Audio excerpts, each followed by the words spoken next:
So guys, এটা হচ্ছে যে আমাদের দুলাভেদের ভিটা। তো একটু দাঁড়াও অসিক, আচ্ছা একজন ভিডিও কর, ভিডিও কর। তো এখন হচ্ছে যে আমরা একটা বিদেশি নারকেল গাছ গাড়বো, যেটা হচ্ছে কি ভিয়েতনাম ভিয়েতনাম ভিয়েতনাম ভিয়েতনাম মানে বিদেশি, তো ভিয়েতনাম তো বিদেশি, কে বলে কেরালা, কে বলে ভিয়েতনাম। তো এটা হচ্ছে যে এইটুক হলেই মোটামুটি চলে আসবে আর কি, নারকেলের চলে আসবে ইনশাল্লাহ, নারকেল ধরবে আশা করা যায়।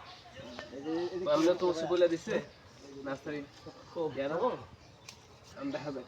এটা কি এটা কি কাক লাগবো না, ওটা শিশির কাটলেন কেন? মাড়ি ধরো কাক।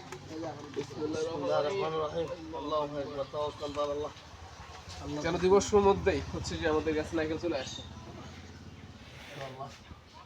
এই লঞ্চ গাছের মধ্যে প্রায় 150 থেকে 200 300 মতো হচ্ছে নারকেল ধরে। আমরা যখন নিয়ে আসছি তখন দেখে আসছি একটা গাছের মধ্যে। ওইদিকে ফেস করো, এদিকে ঘোর তো। আর ওই তুই বেশি ভিডিও করে নাও, দেখা দেব ঘন্টা এটা একটা পিক নিয়ে ঠিক আছে লাগবো। ঠিক আছে, কাটা দে।